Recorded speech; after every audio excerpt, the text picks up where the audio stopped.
Kung pwede ko lang ibalik yung panahon, ganito sana yung ginawa ko noon bago pa ako mag-law school. Kaya ikaw, kung aspiring law student ka, panoorin mo to para hindi mo pagsisihan yung pinagsisihan ko.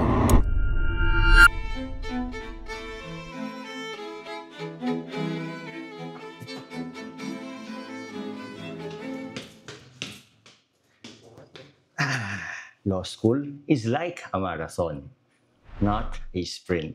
Hindi pa bilisan, pero patagalan. Kung sino ang kayang umabot sa pinakadulo, siya ang magwawaki.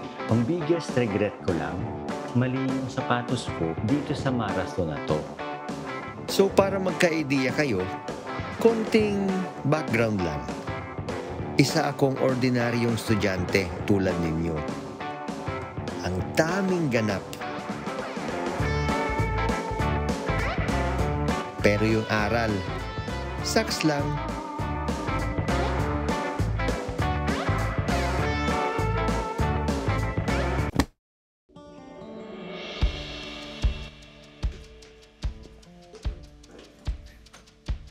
Wala akong particular na approach pagdating sa pag-aaral. Basta ang alam ko lang, papasok sa klase, may kinig sa nagli-lecture, tapos mag-aaral sa sariling time. Pero pag iniisip ko naman, mukha naman siyang effective. Nairaos ko yung grade school, high school, at college noon. Hanggang sa pagpasa ko sa board exam ng nursing, saka sa pagpasok ko sa law school. Ang hindi ko lang alam, sa law school naman pala ako sisingilin. Kasi dito papasok yung biggest regret ko, which is late na akong nag-effort na mag-develop ng magandang study habit.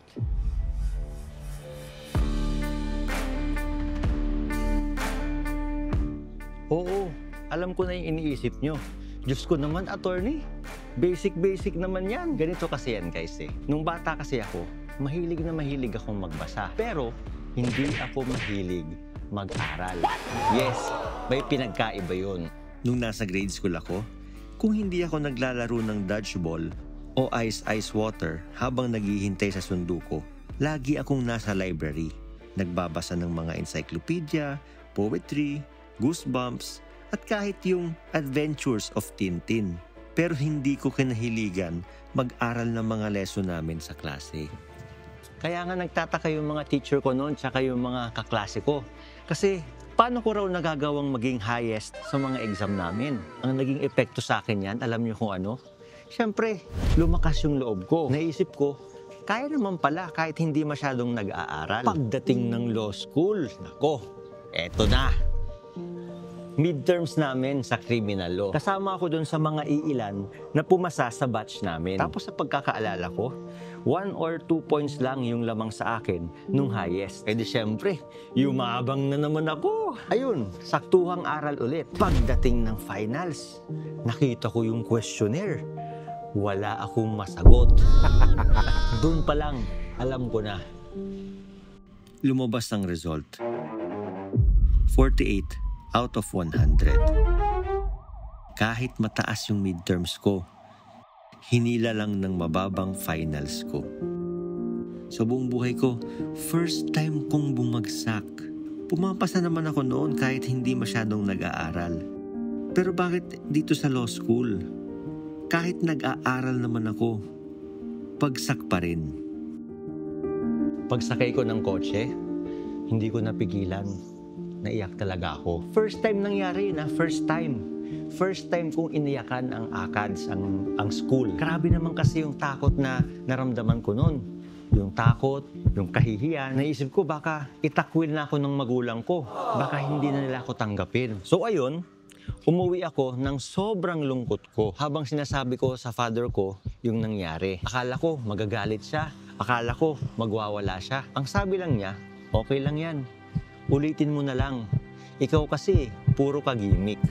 Mag-focus ka kasi sa pag-aaral. So ang tanong, sinunod ko ba siya? Siyempre hindi. Pero kahit hindi ko siya sinunod, gumaan yung pakiramdam ko. At doon ko na-realize na hindi lang pala sa sipag ako kulang. Pero kulang talaga ako sa tamang sistema. Simula nun, nag-ayos na ako ng pag-aaral ko. Gumawa ko ng mga sistema para maging mas effective at efficient sa pag-aaral. Pero na-realize ko rin na huli na ang lahat. Bakit? Sabi nga natin kanina, di ba? Law school is like a marathon, not a sprint. At yung study habits mo ay yung sapatos mo sa marathon na ito. Ang biggest regret ko kasi, mali yung sapatos ko simula pa lang. Kasi nag-umpisa ako ng law school na wala man lang kasi sistema sa pag-aaral.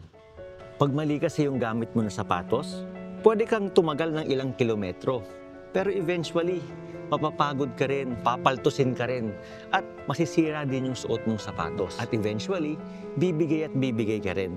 Susuko ka rin. Unlike kung sa umpisa pa lang, tama na yung sapatos mo, may maganda ka ng study habits, hindi ka na madaling mapagod, hindi na madaling bumigay yung sapatos mo at yung sarili mo. Tulad ng karamihan na law students dyan, kagaya ko, ang daming nagsisimula na basta-basta lang yung sapatos, basta-basta lang yung study habits. I learned this the hard way. At ayoko naman na maranasan nyo rin yun. Kaya ito ang suggestion ko sa inyo. Kung papasok ka pa lang sa law school, number 1, alamin mo kung ano yung study habit na effective para sa'yo. And number 2, sanayin mo yung sarili mo doon bago ka pumasok sa law school. Kung nasa law school ka na, hindi pa huli ang lahat. Kagaya ko, nagawan ko ng paraan.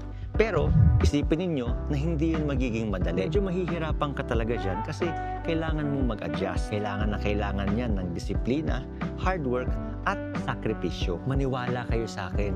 Iba talaga yung nagagawa pag meron kayong effective at efficient na sistema. Magagamit nyo yun hindi lang sa law school, pero pati na rin sa law practice.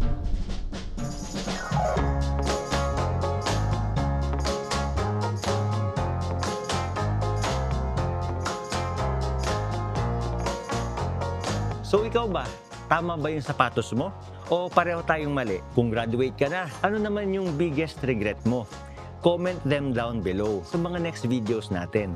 Pag-uusapan natin yung mga study tips na gumana para sa akin. Baka gumana rin sa inyo. And this month, i-share ko sa inyo yung biggest fears, regrets, and frustrations ko sa law journey ko para maiwasan ninyo. Kaya be sure to subscribe. Pero bago ang lahat, meron akong confession sa inyo. Walang kwenta yung tamang sapatos kung pakiramdam mo na pag-iiwanan ka sa law school. Kaya nga importante na i-share mo yung video na to, tapos panoorin mo yung video na to. General Luna Church tayo. Kami naman, pacing. Alam mo guys, sa mga marathon kasi kailangan pacing yun. Yun ang pinaka-importante, tandaan nyo yan. Oo, maniwala kayo sa akin. Ilang marathon na yun natakbo ko. Food marathon ka.